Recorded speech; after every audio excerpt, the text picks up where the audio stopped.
Good evening, everyone. Hey, we are going to get started kind of with the program here this evening. Welcome everyone to GSVlabs Boston. On behalf of the Entrepreneurship World Cup organizers, the MISC Foundation, the Global Entrepreneurship Network, and GSVlabs, super excited to kind of welcome the US, East Coast, and Canadian finals to Boston here tonight. We have a great group of entrepreneurs and companies, and we'll ultimately hear 16 pitches here in a couple minutes. But before beginning, just a little bit about the Entrepreneurship World Cup. What is the Entrepreneurship World Cup? It's much more than a pitch competition, and it's truly kind of a global event aimed at identifying, accelerating, and ultimately helping provide resources and opportunity to startups all around the globe. There are over 100,000 entries from more than 100 countries. And all the participants are really competing for the opportunity to go to the global finals in Riyadh in November, and ultimately have the opportunity to earn up to $5 million in cash prizes. So, you know, really kind of a global opportunity. A little bit about kind of GSVlabs. We're the national organizers for the US and Canada. And what this meant was we had the tremendous opportunity to engage with thousands of entrepreneurs across the country and across Canada, and ultimately had over 380 finalists that ended up applying. It has been narrowed down to 26 companies. Don't worry, we're not hearing 26 pitches tonight. It was broken into two events, so the West Coast finals occurred in GSVlabs Innovation Center in San Mateo on Tuesday. Ultimately, the first US finalist was a company, Conoco, leveraging kind of the sense of smell using cutting edge sensory technology and AI to ultimately have application in military, agriculture, and security instances, but really kind of an interesting, exciting company. And here tonight, we have, as mentioned, 16 kind of great companies. We're going to have 6 finalists present from Canada, 10 from the US. Each entrepreneur is going to have 5 minutes to tell us about what they're building, what their product is, why the world can't kind of live without them. We will ultimately be giving away prizes to the first and second place. Those prizes are going to be kind of awarded by our judges.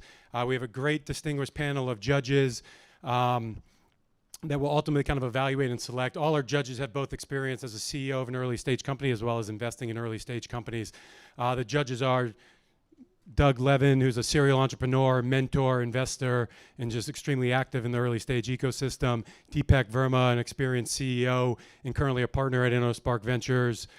Betty Francisco, investor, entrepreneur, and currently the GC at Compass Working Capital. And Jeffrey Beer, a seasoned executive, CEO, mentor, and investor as well. So, you know, truly a distinguished group. And what's really interesting and exciting and unique about the opportunity is they are evaluating the startups here tonight based on the same criteria and evaluation metrics as thousands of companies across the globe are being evaluated. So very much an apples to apples comparison as much as can be.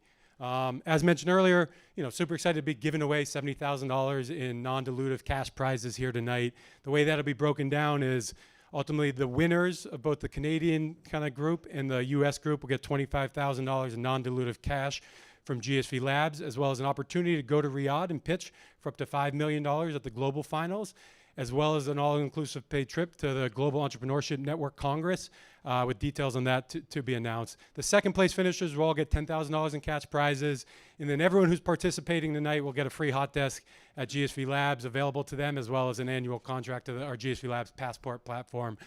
So a lot of good prizes, a lot of great companies, really an exciting night. And, you know, ultimately want to help thank the people who made tonight possible, which are our sponsors. As to not get this one wrong, you know, all our startups, all our sponsors basically have products and offering services and tools that are highly relevant for early stage technology companies. We either use them at GSVlabs or recommend them to all our companies. And our sponsors are SendGrid. SendGrid is a leader in trusted email delivery, cloud-based solution that sends transactional and marketing emails for over 58,000 paying customers.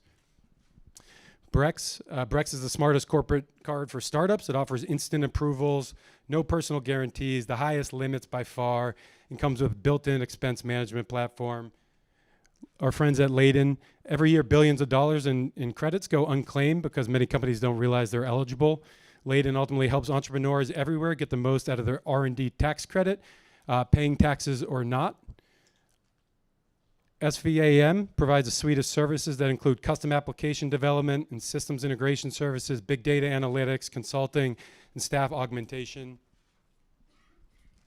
And lastly, City National Bank offers a full complement of banking, trust, and investment services through 70 offices, including 19 full-service regional centers in Southern California and San Francisco, Nevada, New York, Nashville, Atlanta, Minneapolis, and Washington, D.C.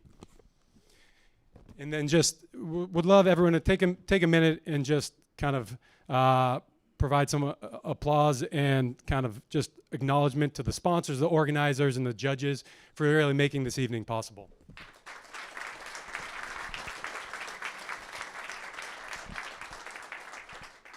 And last, we're going to turn it over to Kara O'Keefe. Kara's the startup director here at GSVlabs in Boston. Ultimately, she's going to be the MC for this evening and is responsible for making sure everything's running on pace.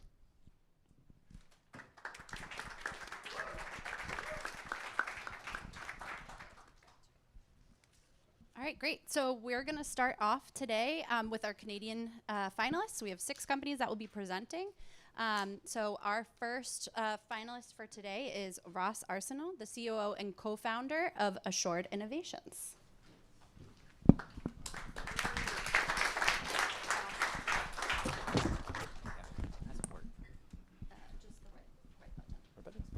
Perfect. Test, test, test. Good.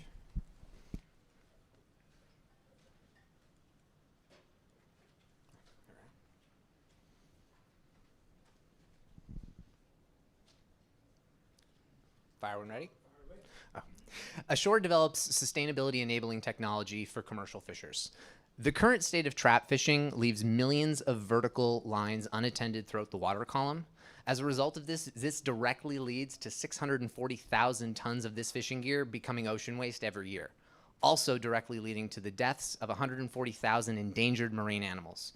Now, this is an environmental disaster, but an economic one at just the same rate.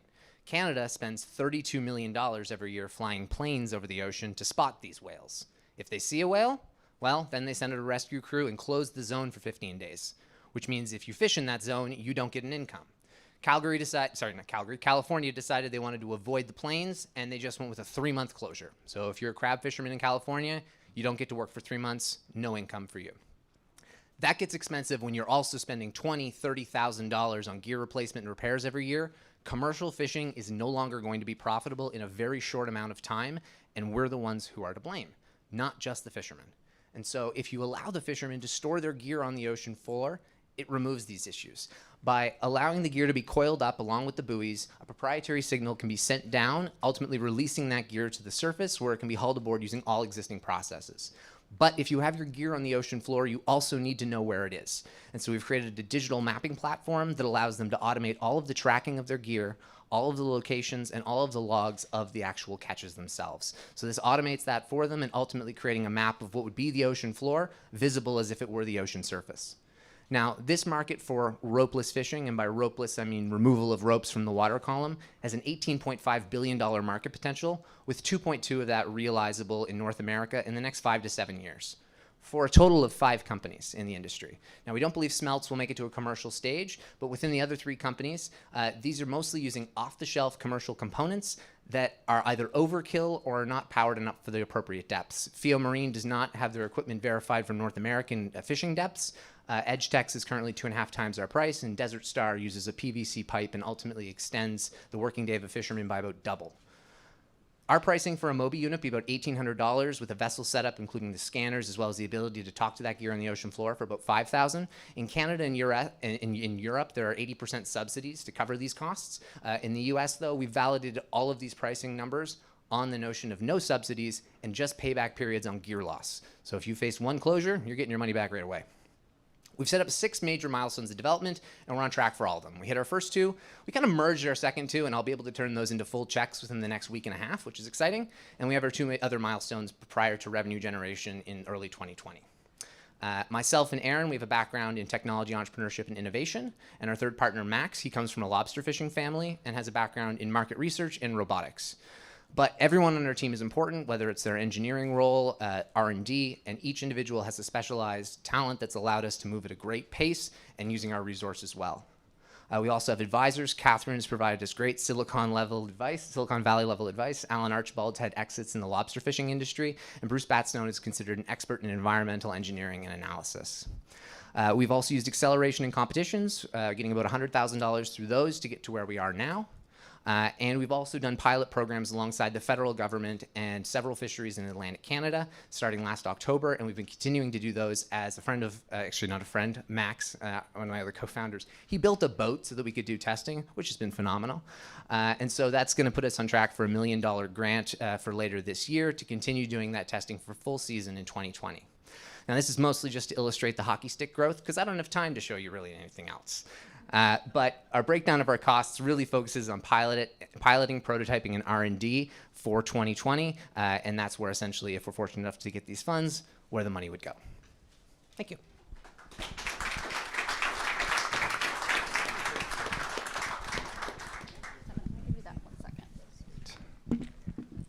Okay, so next we have Devin Young, co-founder and president of Classcraft. They are founded out of Sherbrooke, Quebec. Can I grab the clicker? Absolutely. Sorry. Thanks.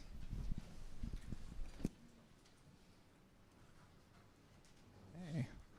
Hi, my name is Devin Young. I'm the president and co-founder of Classcraft, and we are gamifying the experience of going to school.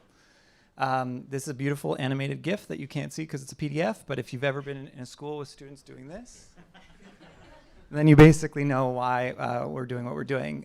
Games are really powerful at internalizing motivation, and we think that the gaming mechanics that are prevalent in the industry can be applied to K-12. So basically, our thesis is student engagement is really at the root of all the issues in K-12. If students want to be there, then dropout rates, academic performance, social emotional development have a chance of really excelling. And so what we're building is an engagement management system. So in schools, we have systems where we hand in homework, we do attendance, we manage the classroom, and what we're managing is really the experience of going to school. And so we turn the school year into a game where students are getting points across all their different classes, and essentially the classroom becomes a game. We have teachers using it really simply with iPads. The classroom is experienced the same way that it normally would. Teachers are observing real life behaviors and understanding what's going on in the class. Students are leveling up as a result. We also have schools that went nuts and turned their school into Hogwarts and built houses across all the grades, and they have like dance competitions in the gym, and it's pretty powerful in terms of the impact that it can bring to students. We launched 5 years ago. We have 5.5 million users. We're in 165 countries. 1 in 3 schools in the US has teachers using it. We're in 11 languages. We're generating revenue. I run the company with my brother and my dad. It does feel like allowance when I get a paycheck from my dad every month. But we have a really amazing team. My brother taught for 10 years in the classroom. I'm a creative director, and so we worked prior for a number of years. My dad has really deep business acumen. And we've built a really strong team. We have 50 people on staff. We have educators, people that have built schools. We have marketing folks out of Ogilvy, communications people that have been in the industry for a decade. We're currently hiring a CRO and bolstering our sales effort to kind of take it to the next level, and a ton of advisors that have a ton of relevant experience.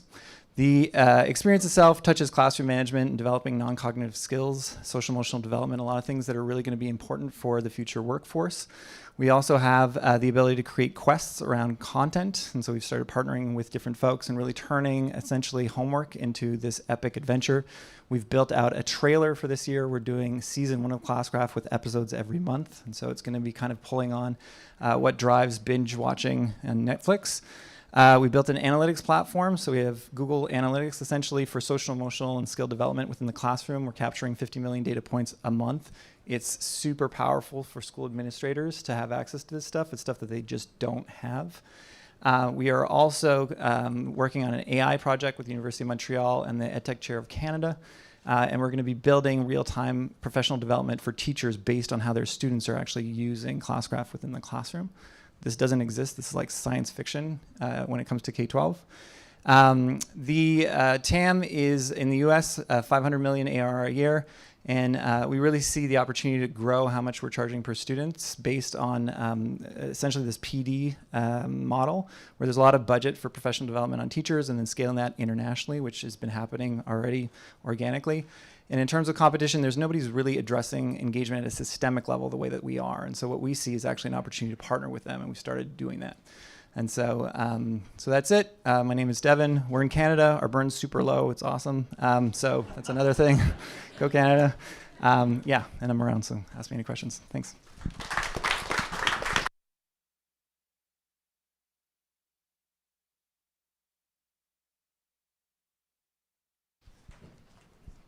So next up, we have Amar Abdul-Jawad. Did I do okay? The co-founder and CEO of Nerve Technologies out of Waterloo, Ontario.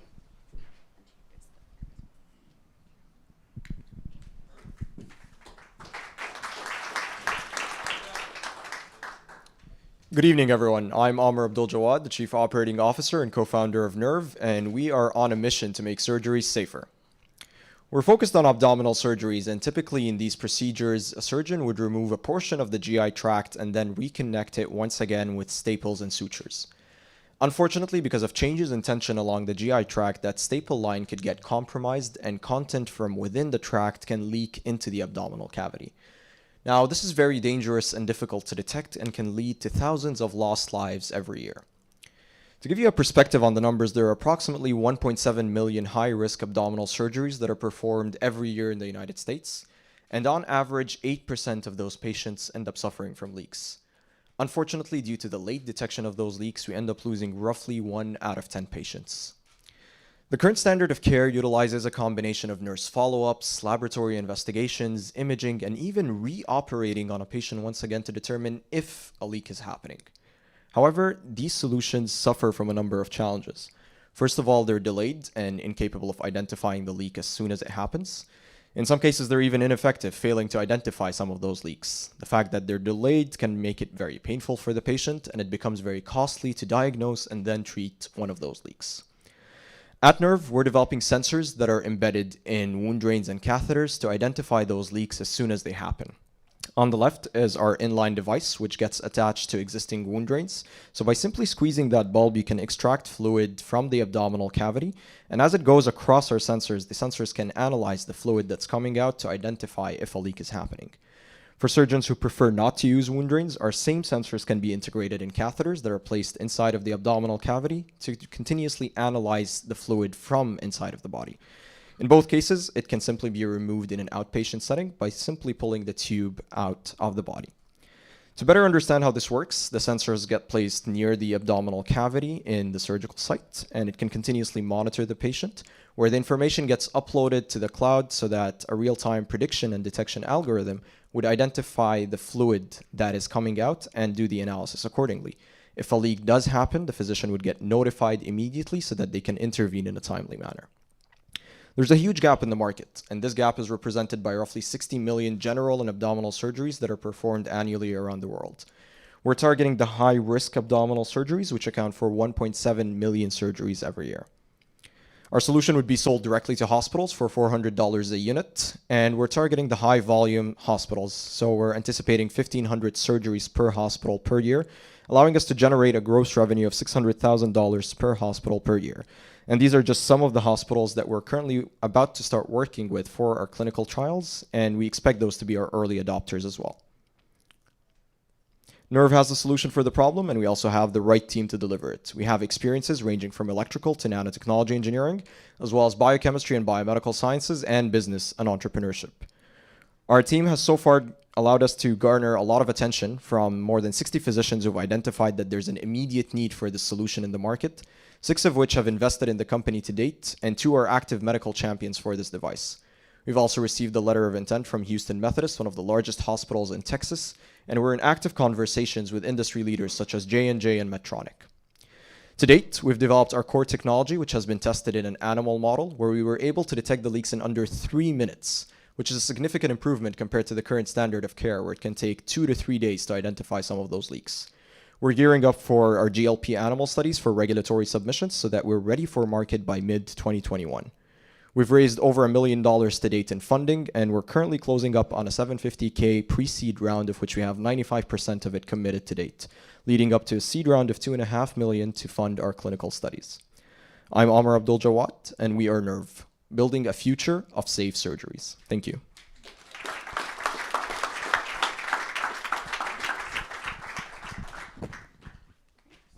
So our next finalist is actually going to be presenting to us virtually. We developed a collaborative welding robot called Spool Welding Robot as part of our robotic welding platform in 2017. This is a patented technology.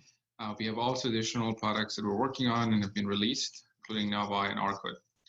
We had an amazing growth in 2018, going from growing by 4.7x. And our shareholders include financial investors such as BDC, as well as strategic investors, SVAM, and Abaco Binzel, one of the well-established welding brands in the welding industry. The problem we're trying to solve is the fact that pipe welding, for the most part, is being done manually. This process requires highly skilled and highly talented welders to hold torches with their hand and do this work for hours and hours in a day. Because it's a manual process, it is inefficient and inconsistent. In addition, these welders are very expensive. Some of them are making six figures in US. But the biggest problem is that the demand for the work is outstripping the supply. American Welding Society predicts there's going to be a shortage of 400,000 welders in about 6 years' time. And this is a problem that's getting worse as baby boomers are retiring and millennials don't want to start careers in the trades, especially welding. Our customers are typically pipe fabrication shops that service any of these industries. A lot of pipes are used in oil and gas, in building oil refineries, offshore platforms, as well as petroleum plants. In addition to this, we got the shipbuilding sector to build large vessels that use a lot of pipes, as well as EPCs and mechanical contractors that build pipes for municipal, residential, or commercial applications. Our solution is SVAM, which is the world's first welding cobot, increases the shop's throughput by a factor of up to 3x and productivity by a factor of 4x, lowers the cost per joint by 75%, and improves the weld quality in terms of repair rates. We sell these robots for about $300,000, but we make also additional revenue from options that are sold with the machine, including positioners and services, including our Novar care packages. Each customer is looking at more than buying more than one unit, up to 30 units or more. For the customer lifetime value, depending on the size of the company, would be from $700K to about $30 million. Some of our customers that you see on this page have units operational for about 2 years now. They're very happy with them. We have also units now in UAE and in Germany.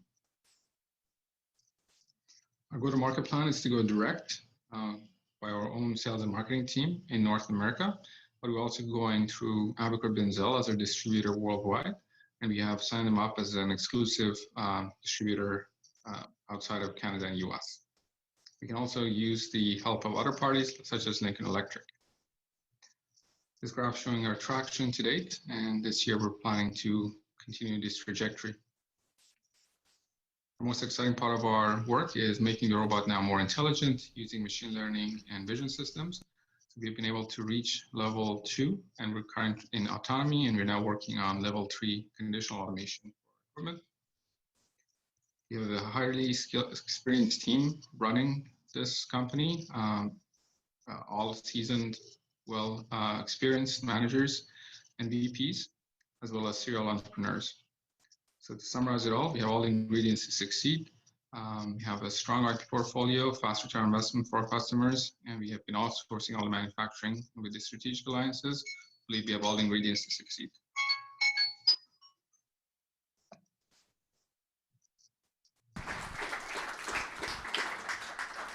Hello everyone, my name is Hai Hu. I'm the CEO and co-founder of Retail Deep. And we are, sorry. Oh, sorry. Okay. Okay. Again, we are bringing computer vision to every store. The problem we're solving for brick and mortar retail is probably the most valuable problem. Who is my customer in my stores? Unlike Amazon and now Whole Foods knows exactly who's doing what in their stores, retailers have less than none ideas on who's in their stores and doing what. Computer vision and AI can definitely help with that. But why we haven't seen a widely adoption? There are three major blockers. First is cost. According to Amazon, it costs about $6,500 to transfer, store, and analyze footage from one camera out of one store per month. Second is the talent. You have to compete with companies like us and Google for computer vision AI people to hook platform technology from most vendors nowadays into your system to make sense.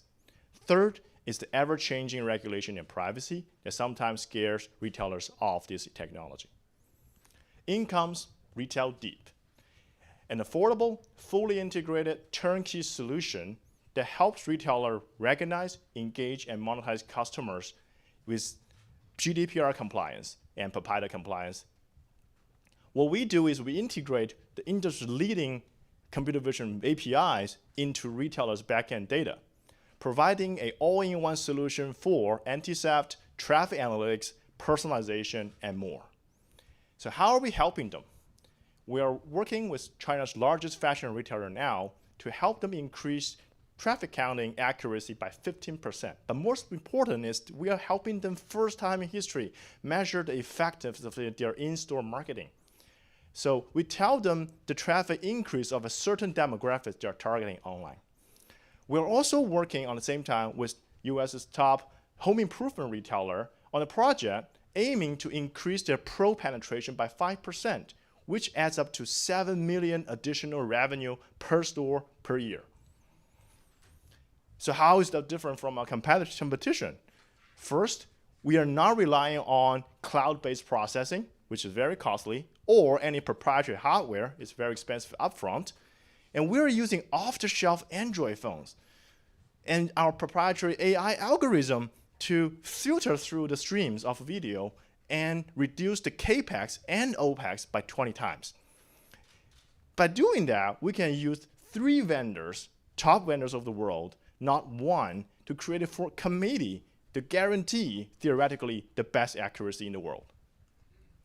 The market is immense. China, US alone, for grocery, fashion, and home improvement, 800,000 stores providing a 1.6 billion ARR revenue for us.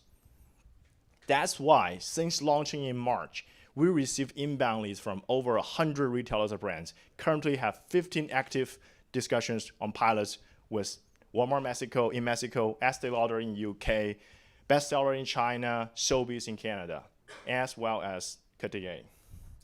Here are some photos from Estée, and yes, we love Google and Google loves us back at NRF. The team, both co-founders are PhDs with 15 years experience in computer vision and machine learning, published 30 papers together. And we built China's first Amazon Go-like store in Shanghai in 2017. And that got us into the first recipients of Canadian Startup Visa program into Atlantic Canada. We're currently raising $500,000 to hit a 2.5 million ARR goal. And if you're interested, talk to me. We have a demo set up over there. Thank you. We are Retail Deep, and we are bringing computer vision to every store.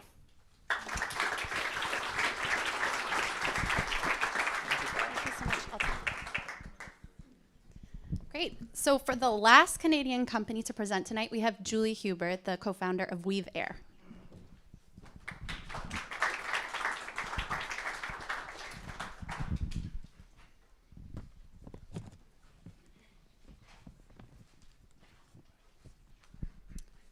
Hello. At Weave Air, we have developed a platform solution that helps us save costs and improve building operations through advanced sensors. For more than 10 years, our team has been studying building operations, and what we've discovered is that many buildings suffer from contamination, energy waste, and system failure. And all of these cause major costs. Also, many new environmental regulations are coming into play around the world, which may result in several $1 billion worth of real estate becoming obsolete.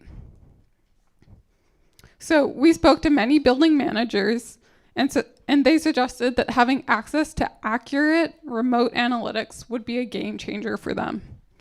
The market is ready and the opportunity is growing. So at oeuvres, we have developed a platform solution that's composed of sensors, analytics, and services that save costs and time while improving air quality. oeuvres sensors can be attached to any vent, or they can be integrated into any air ventilation or air conditioning system, where they will collect a set of various metrics from contamination to comfort to occupancy and performance. They're also very easy to install and they provide predictive analytics. And this platform can save building managers over $500,000 per year by saving on time and operational costs, as they can detect issues remotely and prevent failure and allow you to comply with the regulatory compliance. So oeuvres sensors track a larger number of metrics than our peers, which helps to improve data accuracy and helps to identify and control contamination sources more precisely. We've created, through our go-to-market channels, we have created a distribution channel partnership program, which helps us reach customers faster and at lower costs. And we have already formed key partnerships with a number of large networking device providers, telecoms, and purifier manufacturers.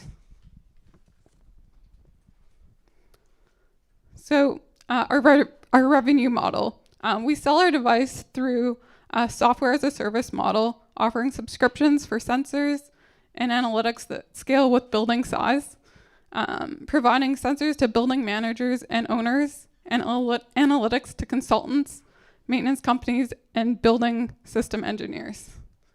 Our team has over 10 years of experience in this industry, and we span engineering, sales, marketing, and operations. We've already validated the technology in North America, Europe, Asia, and Latin America.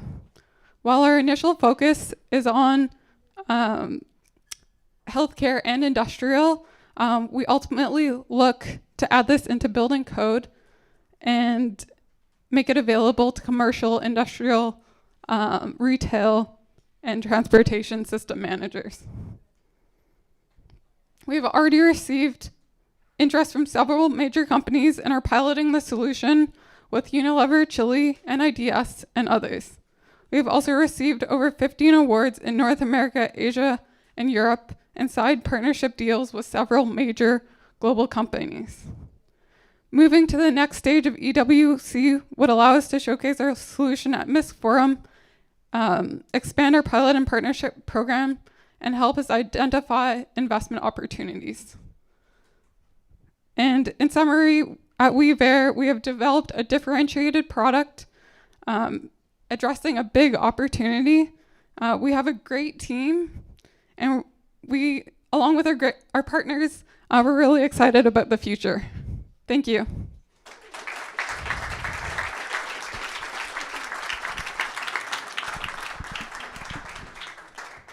Awesome. So thank you so much to all our Canadian companies. We are going to collect the judges' sheets for the 6 companies that just went. So now we're going to start hearing from some East Coast companies. And we are going to start it off right now with Keith Corso, the CEO and founder of BusRight. They're just trying to figure it out. Awesome. All right. Good evening, everyone. My name is Keith Corso, and I'm the founder of BusRight. If you count every single mass transit vehicle in the United States, multiply that by 2, that is the number of school buses that are roaming our streets. I was stuck behind one of these school buses. It made 4 consecutive stops, and not one student got off at each stop. I looked in my rearview mirror, and there were hundreds of vehicles mimicking the wasteful motion of that school bus. So I took a deep dive, and I had to learn more. I spoke to hundreds of fleet operators, and I realized there was one problem. They're all using the same ultra antiquated, overly expensive transportation management solution. And that's Tyler Technology, a $9 billion public company founded in 1966. And I think we can agree the software reflects just that.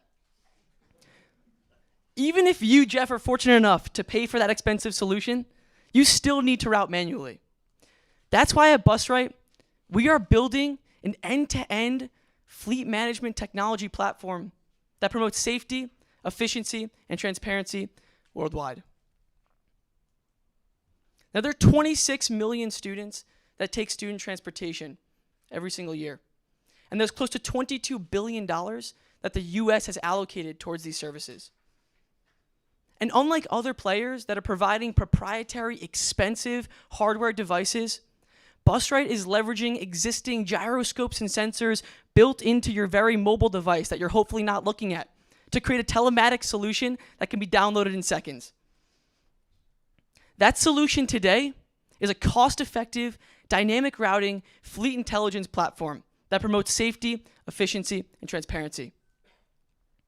Taking a deep dive into the technology that's revolutionizing the yellow school bus, we're arming fleet operators with the tools to create the most efficient routes, distribute those routes in real time to your drivers, see visibility into driver and vehicle availability,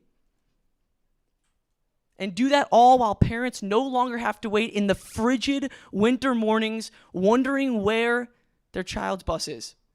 All while bus drivers no longer have to stop at streets that students are simply not even on the bus for. That device that interfaces with the driver captures daily ridership information. So if Jeff and Keith are playing sports after school, we're not factored into that equation. We're already seeing adjacent transportation verticals leveraging the Busright technology, and we're not changing the product. And just last week, we were fortunate enough to land a new fleet every single day, Monday through Friday, on the Busright platform. By leveraging the over 3,000 industry relationships that the Busright team has, access to over 50,000 transportation professionals, and what I'm most excited about, our most recent hire, a journalist that's renowned for her work covering student transportation. She's been featured in the Wall Street Journal and the New York Times. Now, we're charging a subscription per vehicle per month, but taking a step back, how wasteful is this industry? Across the nation, 40% of school bus seats are actually used, which means waste across all school buses in the United States is over $13 billion. Taking a deep dive into our business model, if you multiply that out by the number of school buses in the country, you get an addressable market that's over $2 billion. This is a really exciting time for the Busright team. We're starting full-time in 2019. This is the purchasing period for the upcoming school year. And this is when fleet operators are building routes via pen and paper. And Chris and I, the CTO, grew up next to each other. We've built out a team that's led some of the largest districts in the country, has worked at some of the leading technology companies in the world, and we're matching institutional knowledge with technology talent. If we are fortunate enough to win the $25,000 tonight, we'll be able to bring on 4 additional districts for the upcoming school year, continue representing Boston-based talent on a global scale, and servicing fleet operators by providing technology that promotes efficient, safe, and transparent school bus routes alike. Thank you all so much for your time tonight.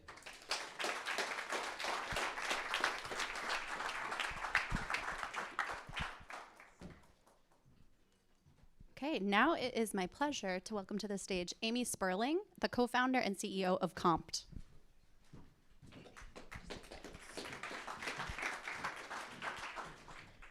Make sure, get my spot here. Hi, I'm Amy Sperling. I'm the co-founder and CEO of Compt. Compt is the personalized, easy, and cost-effective approach to employee lifestyle benefits. So I've spent the last 20 years building companies. So mostly as CFO and COO, where it was my responsibility as we were managing teams to figure out how you attract and retain the best the best talent. That gave me a front row seat to seeing how this evolution of our workforce has really changed. So when I first started my career, companies were very authoritarian. It was, here's your salary, sit there, you should be very excited about the fact that you have a job, that's about it. With the internet, that changed things. So now employees are walking in the door as candidates saying, hey, I know what my market rate is. What else have you got to offer? Because if you're not going to pay my market rate, I'm going to go up the street.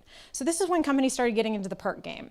So they started bringing in things like kombucha on tap and ping pong tables and all kinds of nice to have things that were really flashy to begin with. But as a company started bringing them on, all their competitors did as well. This became a really big mess inside companies, including my own. And so that's where we decided, like, okay, there's something else that needs to be done here. We need the next evolution of this. So we're sitting in an interesting place in the market right now. We've got incredibly low unemployment. We've got a massive skills gap across the US. So 6.2 million jobs are open right now across our top 10 cities. Can't be filled. There's not enough skilled labor to fill them. That when companies are looking at their employee retention, it's costing them $160 billion a year to backfill these employees as they move from company to company. You combine that with the fact that they need this best talent. Companies are trying to move away from these nice to have perks into lifestyle benefits. So lifestyle benefits are things like student loan forgiveness, elder care, child care, things that really impact your day-to-day as an employee. It's part of your actual life. The goals are similar to things that we've wanted in the past. We want to retain the best employees. We want to attract the best employees.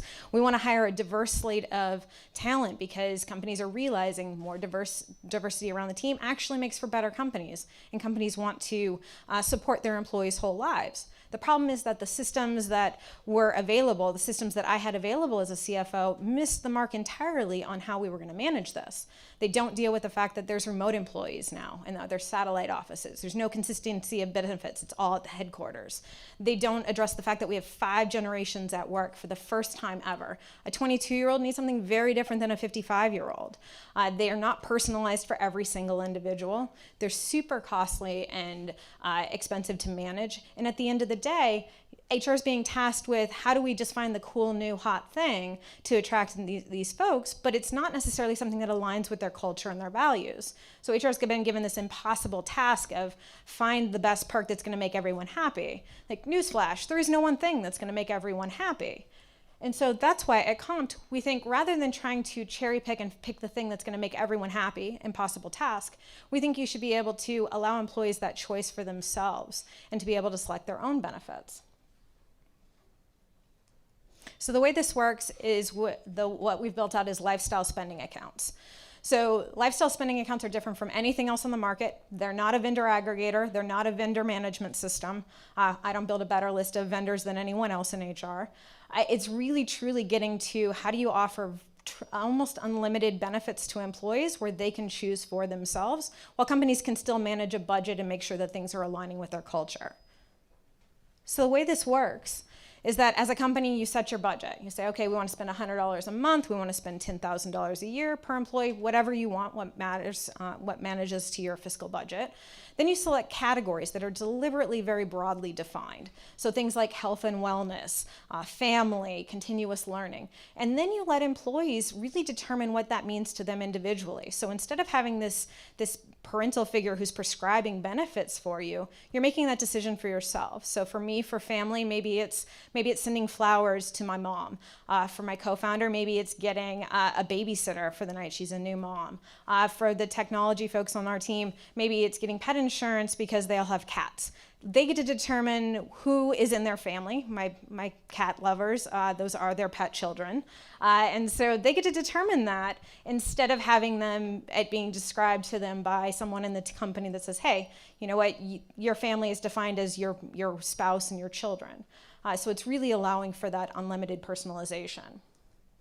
Now at Compt, we exist to create these environments of balance and belonging because we believe that that is the way that every single person has the ability to live their best lives. Thank you.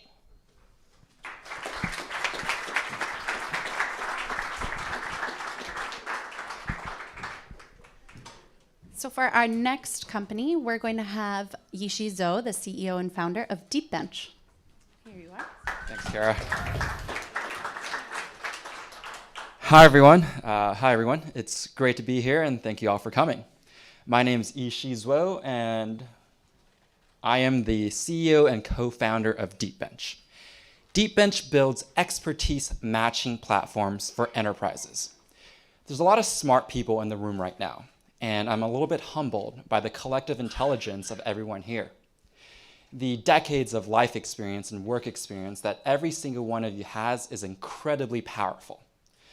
But it's also a little bit sad if you think about it, because unless someone asks us a question or talks to us, a lot of those valuable knowledge is trapped. It's tucked away in a corner of our minds. And given current technology, unless our insights are written down somewhere, it's really hard to access. Not even Google can access the information in our heads. And think about the knowledge that you have and multiply that by the 100 people in the room right now, and multiply that by the 300 million knowledge workers across the world, and we're sitting on top of a gold mine. This is a huge opportunity. The world spent $76 billion on market research this past year. And that doesn't even include the time people spent digging around for knowledge on Google or you asking your friends for help. My co-founders and I used to work in large enterprises. We felt the pain points firsthand. We recognized how expensive it was to find knowledge from outside of our organizations and how difficult it was to find the right person to answer our questions from within our organizations. When you're in a large organization, you typically ping your friends for help, you rely on informal networks. But how do you know when you found the right person to answer your question? And how do you get them to respond? Well, DeepBench is solving that problem. Our software system identifies who knows what, and then efficiently connects those who have questions with those who have answers. And the beauty of machine learning enables our system to improve over time. Our team met at MIT during entrepreneurship classes. We scaled up DeepBench while we were full-time students. And we graduated last year, and soon after, large multi-billion-dollar organizations started approaching us wanting to license our software. Within a few months, we reached our first six-figure enterprise agreement with a $30 billion global investment bank. These enterprises are using our software not only to connect their employees to each other to answer questions, but to also connect their employees with their customers. They see our platform as a way for them to generate additional revenue by sharing their knowledge, and also to build better relationships with their customers. And we're very excited that we have multiple six-figure contracts in deployment, including the newest one with a Fortune 50, $100 billion tech company. But what excites us most isn't closing six-figure deals. It's actually our long-term vision. In the future, we envision a world where DeepBench becomes the go-to information platform for all enterprises and all of their workers. We will be the place where professionals at every enterprise come to seek knowledge and also share their knowledge. We'll be able to tap into metadata, email systems, Slack channels, and use that to improve the collective wisdom of the enterprise. In the future, DeepBench will be the centerpiece of the knowledge economy. Imagine your enterprise's knowledge, collective intelligence at your fingertips, the world's knowledge at your fingertips. That is the vision of DeepBench. And if you're as excited about our vision as we are, come find me after the presentation or shoot me an email, ishi@deepbench.io. Thank you very much.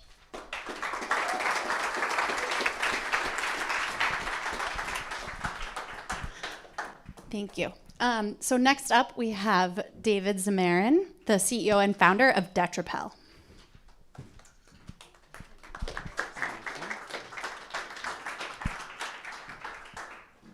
Oh, there's an error.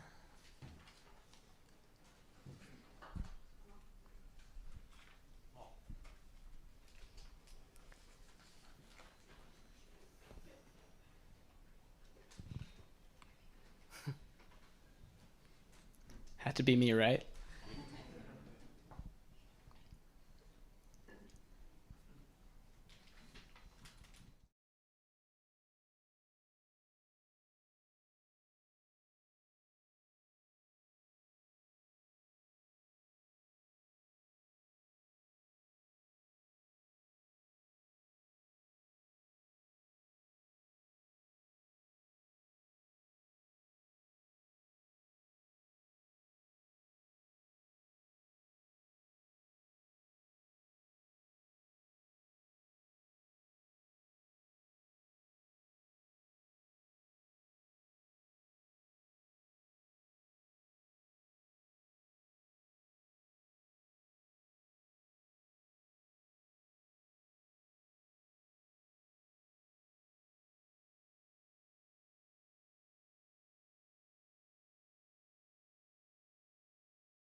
That's not me.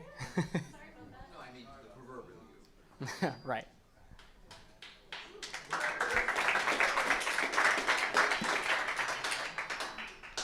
All right, so imagine you're driving to the Entrepreneurship World Cup and you're drinking your favorite beverage, when all of a sudden the car in front of you just slams its brakes and you spill it all over your shirt. Now you're sitting in the front row looking and feeling like an idiot. And then after the event, you're going to end up going home and you're going to use harmful chemical cleaners to try to get those stains out. But let's be honest, we all know they are not going to work. So you're going to end up throwing away an otherwise perfectly good shirt and contributing to the ever-growing crisis of overconsumption and increased waste in landfills.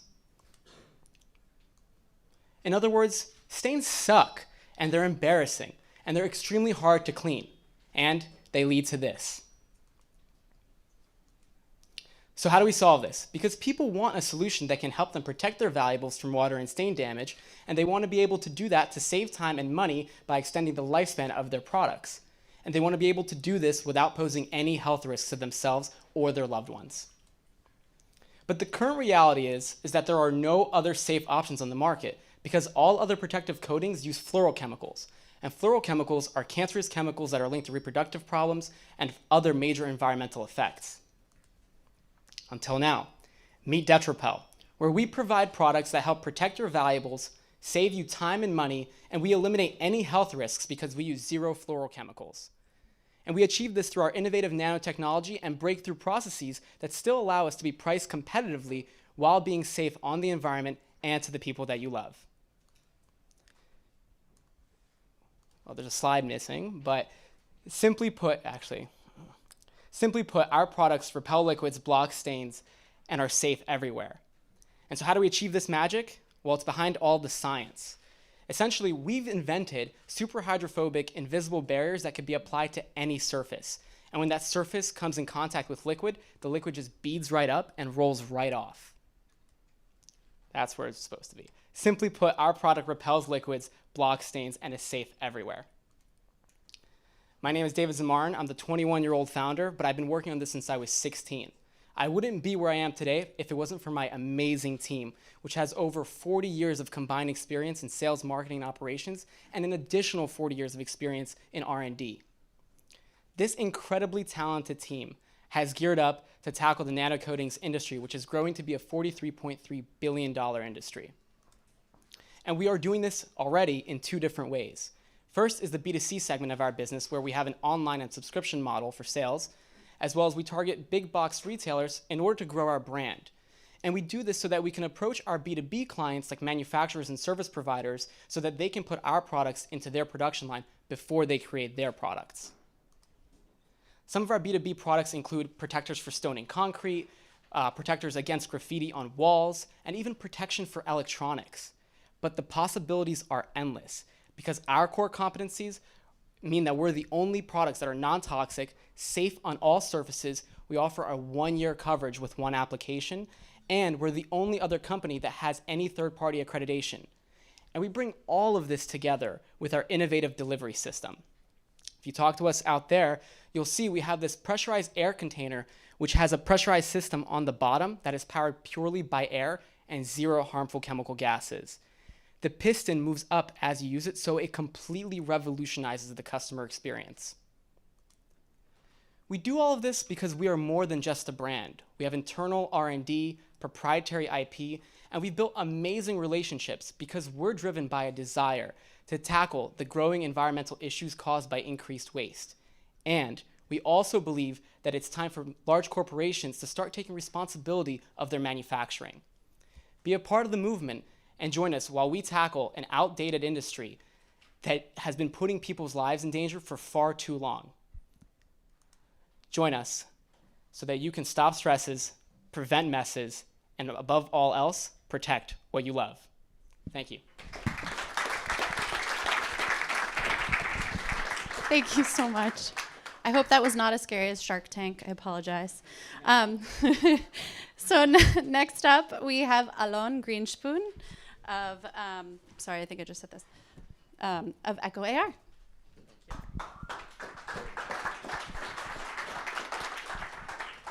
Want to see something mind-blowing? As an engineer at Columbia University, I built an augmented reality application for a physician to see the patient's heart floating above them during surgery. For every surgical case, I had to physically go to the hospital, take 2D scans, convert them to 3D models, rebuild the application, and deploy it to smart glasses for a physician to wear. That process was so frustrating. It took so much time. And as a developer, I only wanted to do 2 things: manage 3D assets and deliver them to an AR device. And when talking to other developers building augmented reality applications for retail, brands, gaming, and more, they all said the same thing. There is no easy way to manage and deliver 3D assets. But wait, companies have solved this problem for 2D.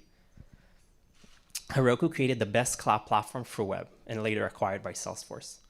Parse and Firebase created the best cloud platforms for mobile and later acquired by Google and Facebook.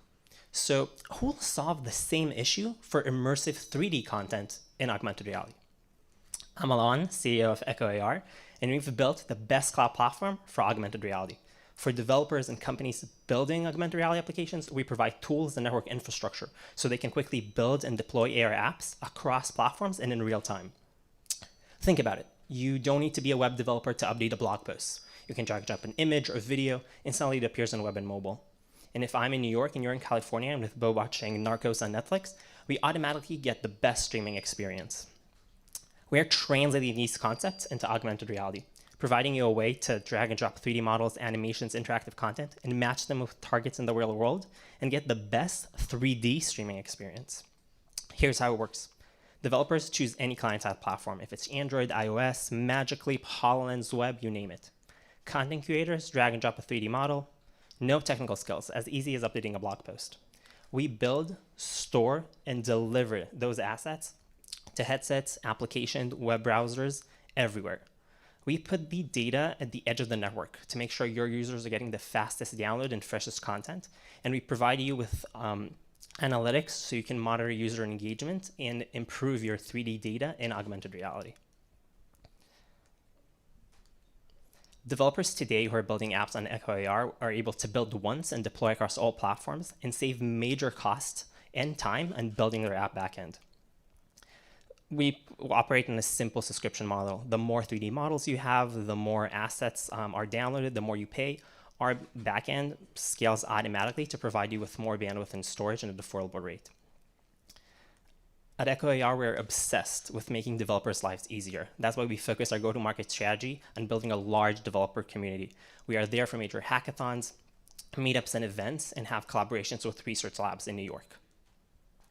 We already have over 130 developers registered for our platform, building augmented reality applications in big industries for healthcare, indoor navigation, brands, retail, and more.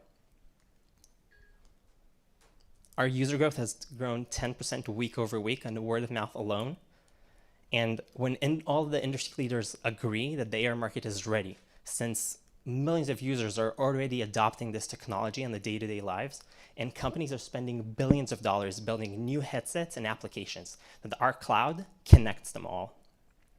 We are a team of experts in augmented reality and cloud, alumni of Columbia Engineering, Columbia Law School, and Cisco, and with the support of Techstars and grants from Y Combinator and NYC Media Lab, we are the right team to make augmented reality scale.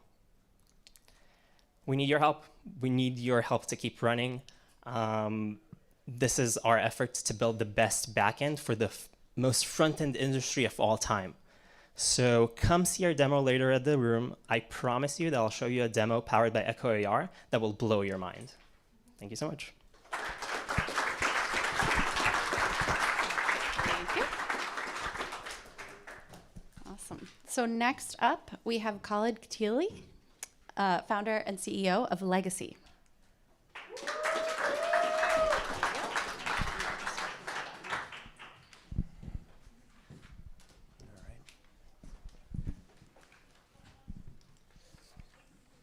Good evening, everyone.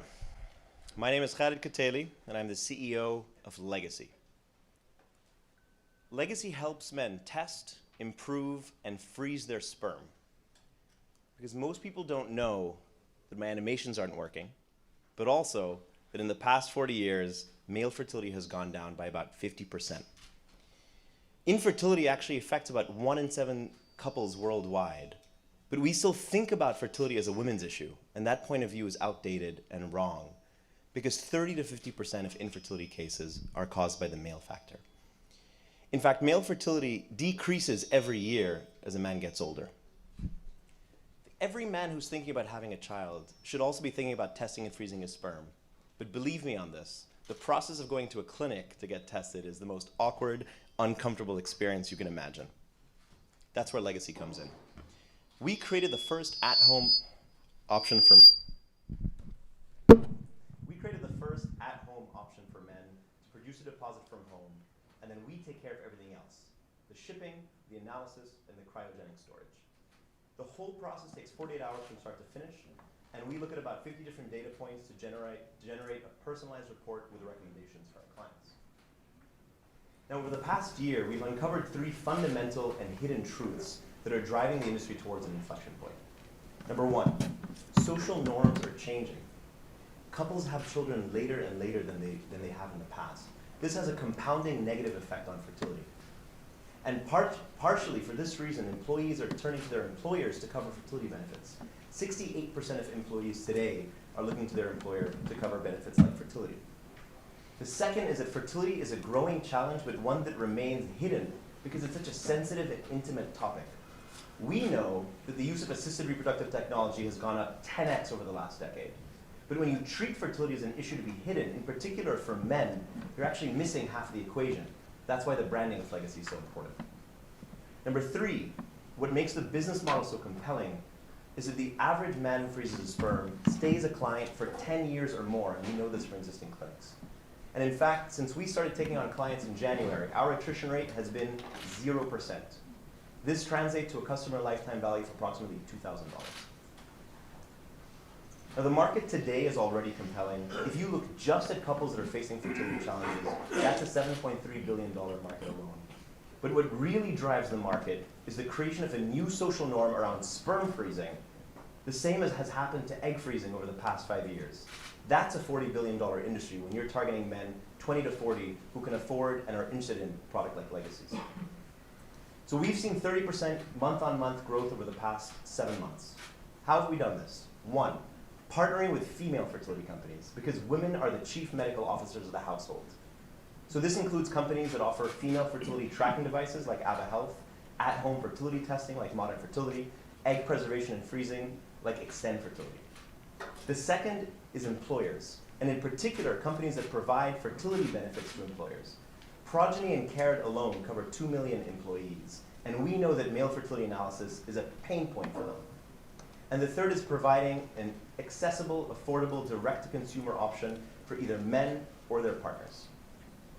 Now, the team blends business and healthcare backgrounds as well as expertise in fertility, and our advisory board is some of the best in the world. So I spent years working as a health and life sciences consultant. I studied business at McGill and policy at Harvard. Sarah comes with years of experience working in egg freezing, and Daniel comes from a family of fertility specialists and is a former entrepreneur himself. And our world-class advisory board, you might not know them, but they are the Beyonce of the male fertility world. Now, we've already seen momentum over the past 7 months. We won TechCrunch Disrupt Startup Battlefield late last year. We were funded by Bain Capital Ventures. We've been covered and featured in the New York Times and Washington Post, and we're part of Y Combinator's Summer Batch in San Francisco.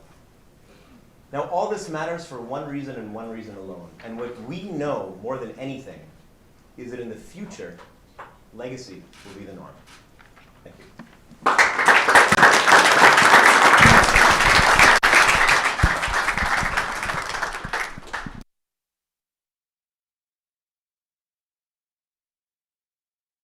All right, sorry about that. We're going to switch it over. So next I would like to welcome Amanda. She is the founder of 19th Amendment and made it from New York. Maybe try not to hold them next to each other. I'm sorry? Try not to hold them next to each other. Okay. I'll try. Oops. So we're 19th Amendment and we're bringing manufacturing to the cloud. The future is on demand. Today, you can set up a brand and an e-commerce shop in a matter of hours.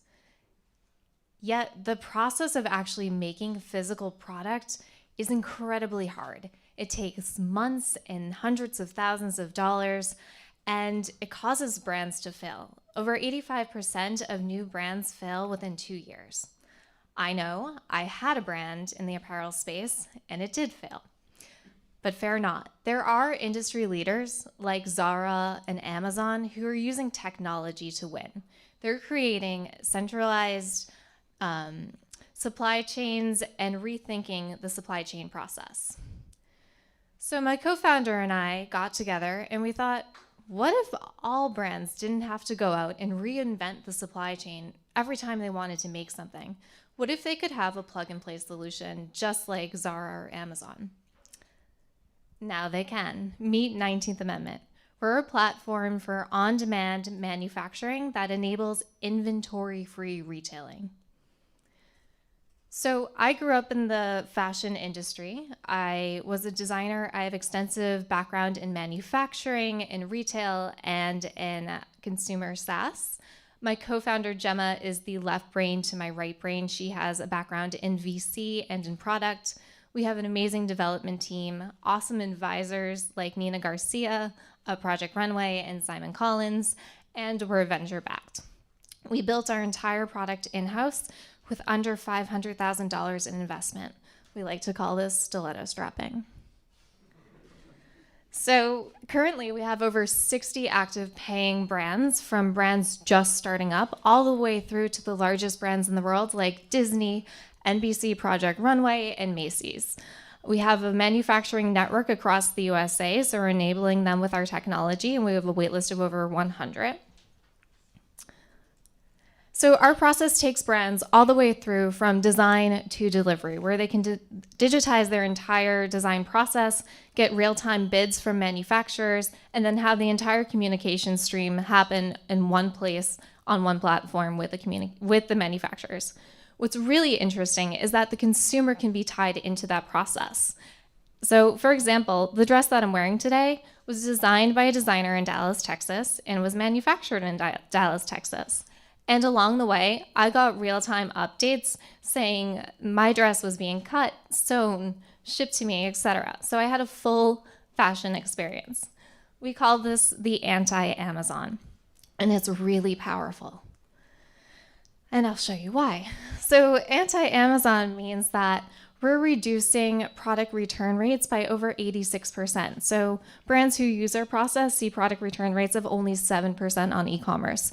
We're also allowing them to run really lean and reduce production time by over 90%. So it's a game changer. And in an industry where this is the second largest polluting industry in the world, we're reducing environmental impact by over 500%. So there are others in the market, but nobody else provides the full end-to-end plug-and-play solution. And in the $2 trillion apparel space, we're going after the $5.6 billion production lifecycle management software space. We make money in 3 ways. 1, through monthly subscriptions, 2, through commissions, and 3, through brand services. We will exceed our revenue this year through Project Runway. And we're planning to move into the UK and the EU in early 2020 to set up a manufacturing hub there. We have distribution in place with access to over 337,000 brands with partnerships with the CFDA, not just a label and Shopify, as well as manufacturers through the CFDA. And of course, with Project Runway, we're reaching over 2 million viewers per shoppable episode. So we're 19th Amendment, and we're taking the 100-year-old process of getting things made, making it easier, and democratizing it.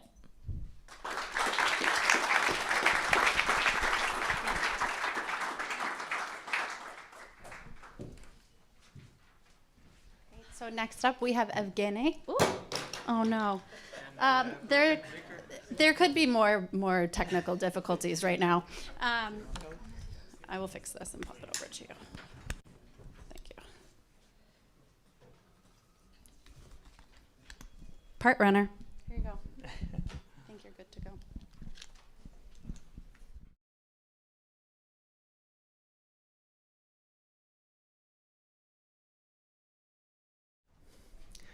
Hello, everyone. My name is Evgeny. I'm the VP of Business Development at PartRunner, which is an on-demand delivery platform for trade and construction industry. So I can bet each and every one of you that you guys have at least one of these apps downloaded on your phones, right? So this got us thinking, why there is no on-demand delivery platform for trade and construction? Construction is generally ineffective, inefficient, and most of the construction projects are either over budget or not in time. And that and since we cannot control all of the business processes involved in construction, we can only assure that the supply of material and supply of parts is consistent and on time. So this is a simplified diagram of how manufacturers first produce the parts, then distribute them to supply houses, who then sell them to contractors, and then the contractors create actual value by using those parts and materials. And there are deliveries happening in each and every step of that process.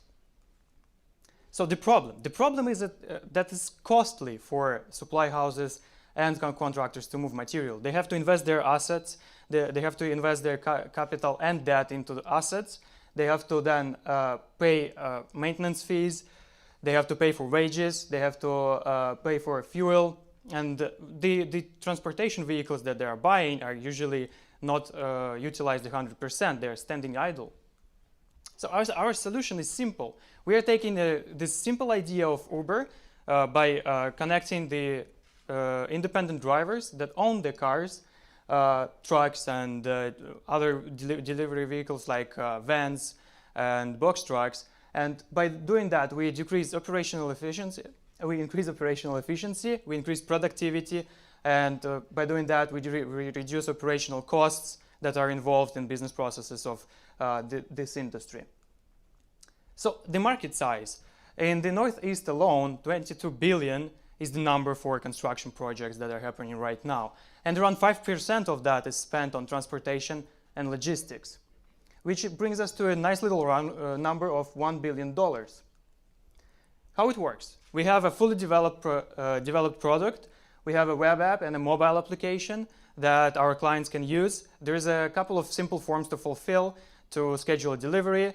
Then the client gets a static price that's going to be saved while the delivery is happening. And that price is affected by three variables, which is the speed of delivery. It can be on demand, scheduled, or the same day. Vehicle type, of course, starting from just a general car, sedan, and finishing off with a box truck. And of course, distance. So let's take a peek at our past. We've launched on May 2018, and throughout this a little over a year, we've completed more than 4,000 deliveries. We've stabilized our revenue at $26,000 a month. We have around 50 very happy customers and around 35 drivers that are using our platform on a daily basis. So our growth strategy is very simple but yet demanding. First, we partner up with supply houses and contractors in different regions where they are concentrated. Then we create driver hubs that allow our company to be efficient and fulfill the demands of our customers. So, of course, we've got competition, but we try to differentiate as much as we can. We specialize in construction. We give out our drivers PPE equipment so that they can enter construction sites. That allows for more use case scenarios for our clients. We have the ability to transport large items. We have the ability to integrate to the e-commerce APIs, making it a very easy and seamless process for the customers to order from those e-commerce sites of the supply houses. And we've got help. On the bottom here, you can see the companies and organizations that are helping us with resources, spaces, and the board of advisors that is helping us to bring this business to the future with their knowledge and expertise. Thank you very much. You've been great. Careful with that. Okay. Next up is Krenar, the CEO and founder of Tive. Here you are. Safely in your hands. This one, right? You got it. All right. How's everybody doing? It was a good lineup, 2 supply chain companies, now another one. It's perfect. Hi, I'm Krenar Kamoni, CEO and founder of Tive. We help companies by showing them where their products are and how those products are doing while in transit throughout the globe. In the last 3 quarters, we have signed up some of the world's largest companies into our platform and have had 65% quarter-over-quarter growth. This is a testament to a real problem we're solving in the market. Today, companies waste over $100 billion a year due to lack of visibility. That's due to increase in working capital, increase in inventory and safety stocks, causing supply chain efficiencies, and worst of all, customer complaints because they don't know where their shipments are and how those shipments are doing. Today's solutions cannot solve this problem. World's most sophisticated companies with complex supply chains get 35% visibility on average across their shipments. That means they don't know where 2 out of their 3 shipments are. Why is that? Because of limited availability of data coming from the assets like trucks, trains, vessels, airplanes that actually move those goods. And what's more challenging is that on top of that, this market is very fragmented. Just in US alone, there's 500,000 trucking companies. Imagine taking data from all of them. It's essentially impossible. Take that to a global scale, this is a real problem. And the way we solve that is by going straight from goods to the cloud. Imagine what Amazon Fire TV, Google Chromecast, and Netflix do to the cable companies. That's what we're doing to the logistics visibility market. We're skipping trucking data, we're skipping telematics data, we're skipping vessel data, we're skipping all the data that's unreliable and inaccurate. And we're going straight from goods to cloud. This is crucial because shippers and logistics providers now get data ownership, they know exactly where their shipments are, and they get to dive deeper into insights on what's actually happening with those shipments. How hot, how cold, how wet, did somebody drop the package, did somebody open the package? All of that in real time. And we have a portfolio of products to meet all supply chain needs. This is how small it is. This is a tracker that goes into shipments. For all of our customers can go into our cloud-based platform to see exactly what's happening with shipments, perform analysis across their lanes, across their carriers to see if they're meeting the KPIs and also the agreements that they've set with them. And the way we make money is quite straightforward. We work with customer, figure out what products they want to track, how many lanes those products go through, and how many shipments they're doing per lane. Think of Johnson & Johnson, who works with us. They ship active ingredients from China going to Belgium. That's one product, one lane. We figure out how many shipments. For instance, a customer with 100 trackers will be a $50,000 ARR account, $500 per tracker per year. This conservatively is a $3 billion market for Tithe. And that's if you just look at 10% of the shipments that need to be tracked on full truckload and full container load just in US and Europe alone. And that's 1 tracker per shipment. Imagine if you go into actually pallet level. That's a much bigger market. So conservatively speaking, it's a $3 billion market for us. And because of the market size, obviously there's competitors. And the reason we always beat the competition is because we have something that provides global coverage, independent of mode of transportation and other data sources. And we've created a tracker that lasts 5 times more than any other tracker in the market that's cellular connected, with high reliability that's caused us to build instant credibility with customers. And on top of that, we have a user-friendly, very collaborative software platform that's integrated into transportation management systems, warehouse management systems, making it seamless for our customers to track their products. We couldn't have been here without an amazing team, advisors, and investors. Myself, I've worked for multiple startups in wireless communication space, designed low-power chipsets for smartphones, cell towers, satellites. Martin's worked on product development, Dennis and Tyson, business development and sales, and we have amazing advisors and investors who understand IoT, understand logistics and supply chains. Thank you very much. And we're just closing on a round of funding right now. There's little room left. If somebody's interested to participate, let me know. Thank you.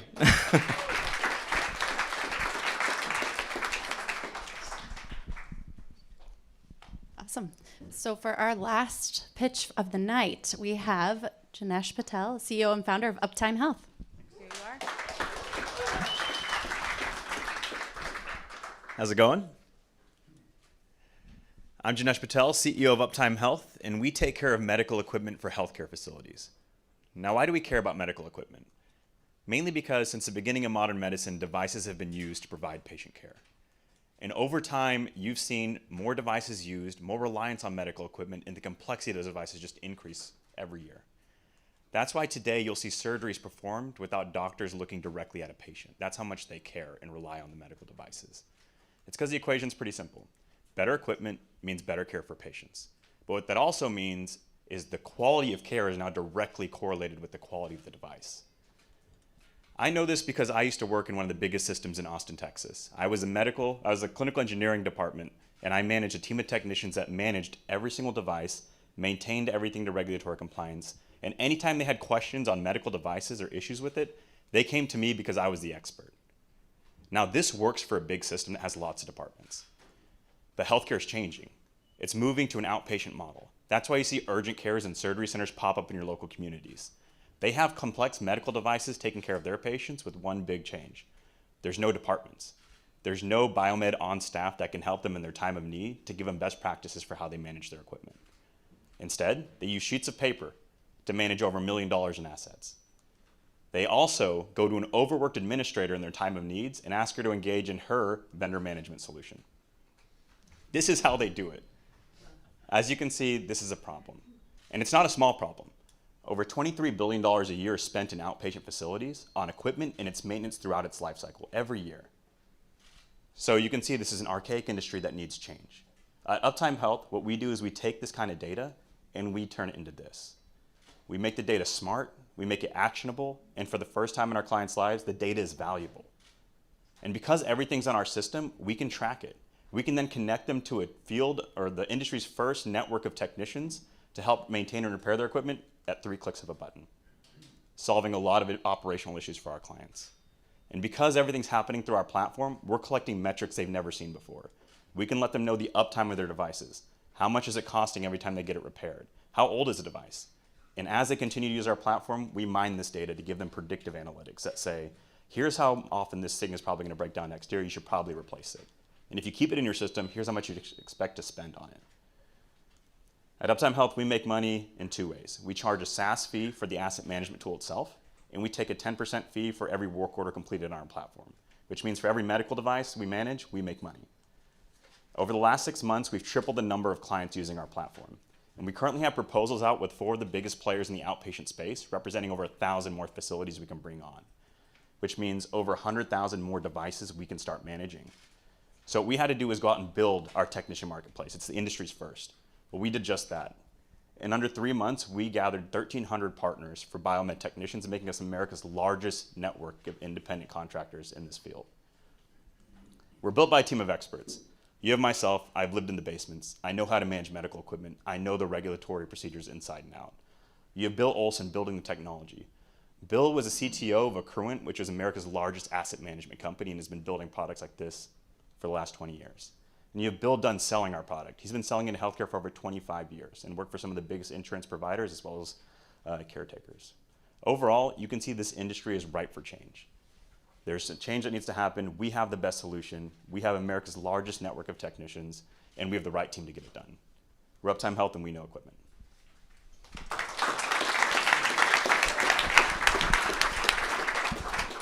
Awesome, thank you so much. So that concludes the pitching portion. We're now going to have our lovely judges head off to a room to do some quick deliberation. Maybe we'll have someone use this next, you never know.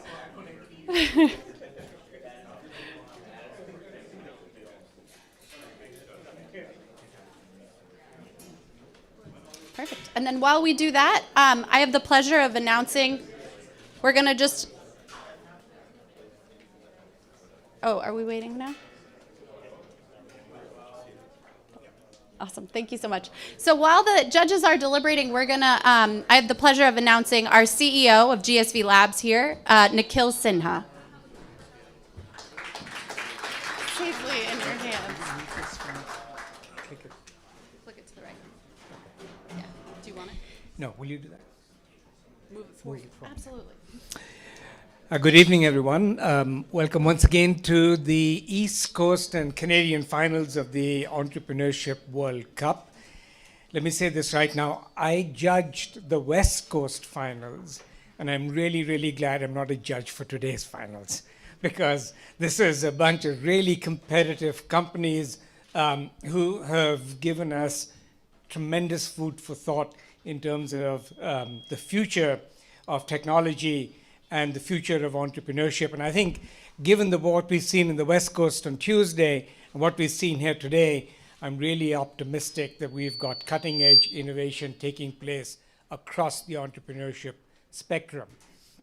I get the opportunity, since you're a captive audience and you can't go anywhere until the results are announced, I get the opportunity to tell you a little bit about GSVlabs and the work that we do. But before I do that, I want to tell you and introduce you to the MISC Global Forum, which is the organizer of the Entrepreneurship World Cup. The MISC Global Forum is the international platform of Saudi Arabia's MISC Foundation that's been established to identify, develop, and empower Saudi youth and enable them to participate in the knowledge economy. The MISC Global Forum is the international arm of the MISC Foundation and takes that mission and applies it across the world to help young people around the world find the opportunities to grow and participate in the economy of the future.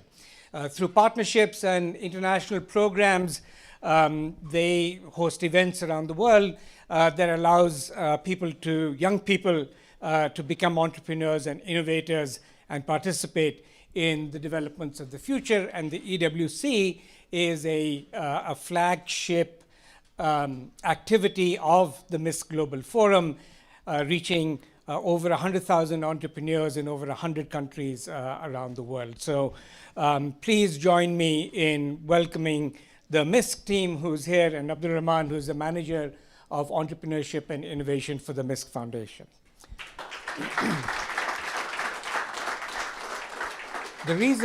One of the reasons we at GSVlabs have partnered with the MISC Foundation is because the work that they do and the work we do is very much aligned. At GSVlabs, we empower entrepreneurs and democratize innovation around the world, which is very consistent with the mission of the MISC Foundation as well.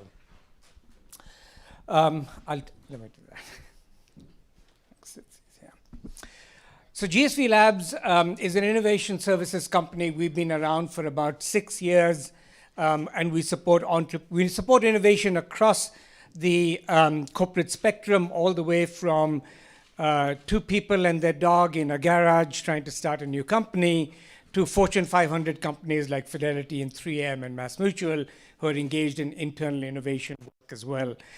We have about 250 startups in our network. We have 2 innovation centers, one here in Boston and the other in San Mateo in Silicon Valley. And since 2015, over 800 startups have gone through our ecosystem. They've raised over $600 million, and we continue to support their activity as they go through their entrepreneurship life cycle. We also work with large companies and help them do internal innovation work as well as connect with emerging entrepreneurs. We have a network of about 450 investors that have helped companies in our ecosystem raise money. And then we have about 50 preferred providers that provide our members over $700,000 in free or discounted services. So if you are a GSVlabs member, either a member in one of our innovation centers or a member online in our new online platform Passport, you get access to all of our service providers and the discounts that we provide. We provide a full suite of services. We do acceleration, incubation, mentorship, learning, and co-working opportunities for entrepreneurs, providing them with dynamic co-working communities, access to events such as the WC Finals, but many more such events, and the tech and business infrastructure they need to launch their entrepreneurial activity. We believe we're at the right place at the right time. Let me do my little pitch here as well. We are being fueled, the work that we do is being fueled by some significant global trends. First, the continued rise of venture capital and the investments in entrepreneurship around the world, much of which is taking place now outside the US. And I think for the 2018 was the first time that we had more venture investments taking place outside the US than inside the US. The second is the rise of digital communities.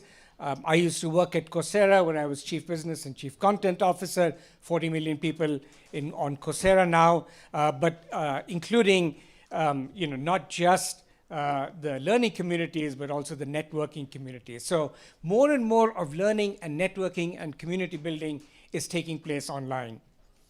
The third is the rise of entrepreneurship, both in the US as well as outside of the US. We now know that over 40% of people coming out of high school are motivated to pursue entrepreneurial activity in the next months or so. Given all of the activity that's going around, however, this is still a challenge. Entrepreneurs still struggle to find the resources that they need to launch their communities, the tools that they need to launch their communities, the mentorship that they need, the access to investors. If you're in Boston, you have all of that at your doorstep. If you're in Silicon Valley, you have all of that at your doorstep. But if you're outside the principal innovation centers of the world, if you're in the heartland of America, or in Latin America, or in Asia, or parts of Africa where you don't have access to all of these resources that you can get within a GSVlabs Innovation Center, then you struggle with your entrepreneurial effort.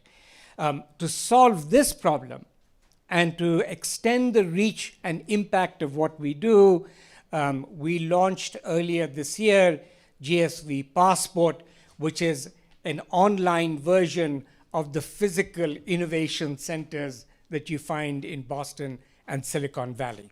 Everything that we do for our entrepreneurial community in these centers is now available online, and including mentorship, the access to investors, the access to our preferred providers, access to our learning resources, and the opportunity to find and connect with a community of like-minded people. This innovation as a service platform provides a set of on-demand actionable tools that entrepreneurs can use no matter where they are in the world.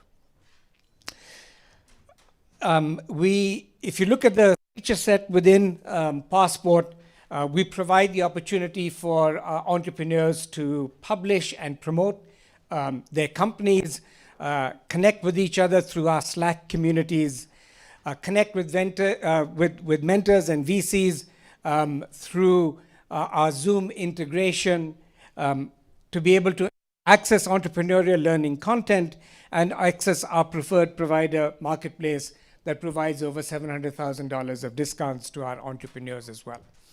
We've been live for about 6 months now, over 100,000 visitors. So if you think for a moment about my previous data point where we had 800 entrepreneurs come through our network over the last 5 years, well, just in 6 months, we've had over 100,000 visitors on our platform, over 5,000 new member accounts created. So again, the impact of what we do being extended way beyond our physical structure, of our physical innovation centers, and 4% of those 5,000 are now paid members on our platform, and the paid membership gives you access to our investors, mentors, and our service providers. It's a global community. The US and India represent a significant number of entrepreneurs in our community, but we also have entrepreneurs from Turkey, Brazil, Canada, the UK, Mexico, and Australia, amongst other countries as well. One of the interesting things that's happened in the last 6 months is that organizations who manage entrepreneurial ecosystems are coming to us and say, we would like to use your platform to manage our entrepreneurial community. These people are universities, they're economic development organizations, they're cities, they're organizations like the Miss Global Forum, that anybody that requires and manages a network of entrepreneurs or an entrepreneurial ecosystem has use for a platform that builds and supports that community. Our vision for the end of this year, so this is a one-year vision for Passport, is to go from 100,000 visitors to over 200,000 visitors by the end of the year, double the number of active members, increase our premium members to over 1,000, and increase our Passport for Organizations deployment from 4 to 25 organizations around the world. This is the first of 3 interrelated online platforms that we're launching over the course of this year. Passport, essentially a community and networking tool for entrepreneurial communities. GSV Immerse is our online platform for large corporate innovation project management activity. And then at the end of this year, we'll have a virtual accelerator program so that startups from around the world don't need to come to Silicon Valley or Boston to attend 12-week accelerators. They can do so in the communities in which they're located.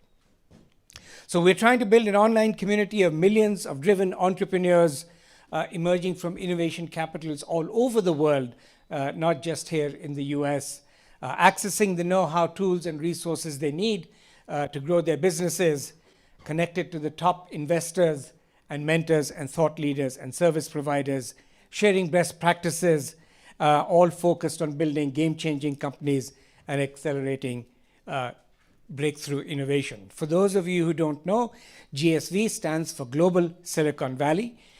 We are the platform that connects Silicon Valley to the world and the world to Silicon Valley, and our vision is to create and promote and support entrepreneurship and innovation around the world. Thank you for coming this evening. Thank you so much, Nikhil. So the judges are just finishing up. We're going to wait a couple minutes, and as soon as they come back, we will have the announcement of the winner. So sit tight, and we should be here shortly.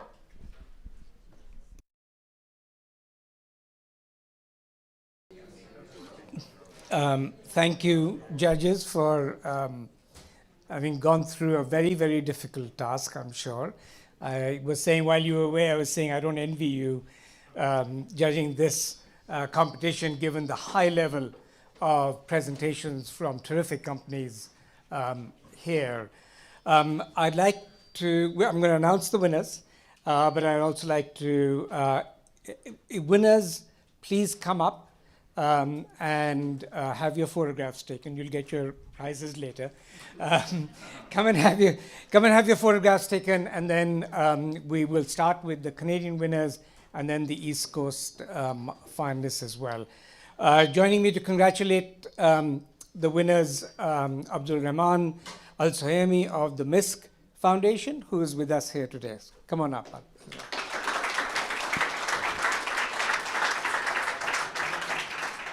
So first, to the Canadian competition, the runner-up for the Canadian competition is Retail Deep.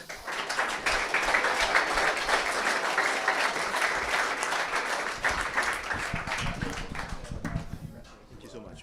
Congratulations. Come ahead.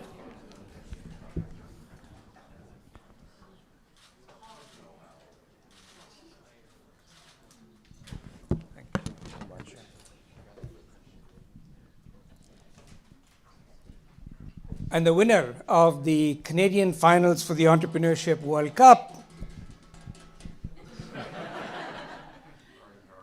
Nerve Technologies.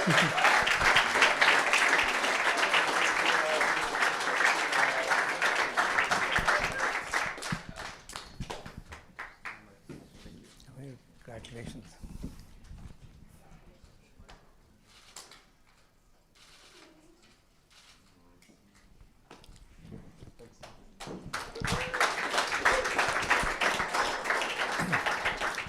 So we had announced at the beginning of the competition that the winners of the East Coast finals and the winners of the Canadian finals will travel to Riyadh and be sponsored to compete at the global finals of the Entrepreneurship World Cup.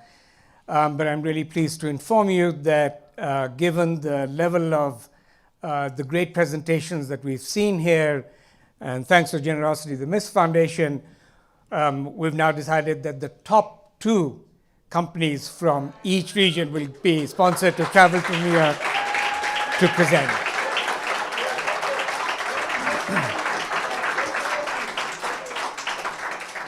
So both Nerve and Retail Deep will be sponsored to travel to Riyadh for the November finals of the Entrepreneurship World Cup. Moving to the East Coast finals, the runner-up and in the East Coast Entrepreneurship World Cup finals is 19th Amendment.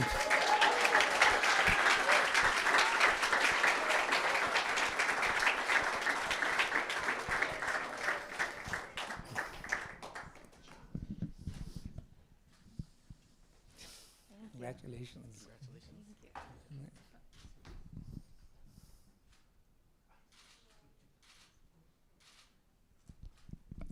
Thank you.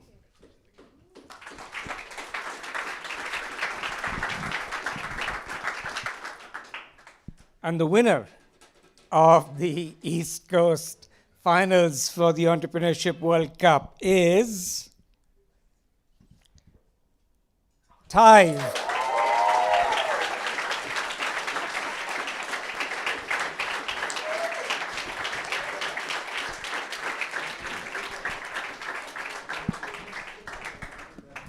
Going to Riyadh.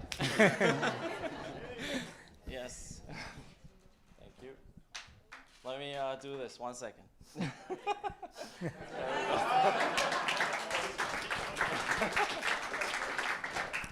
And before we wind up, the judges also wanted, wanted us to make an honorable mention. Apparently it was a very close competition, but an honorable mention to Uptime Health.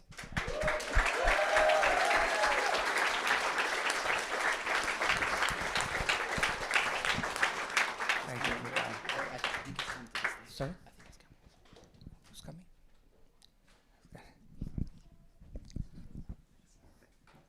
Great job.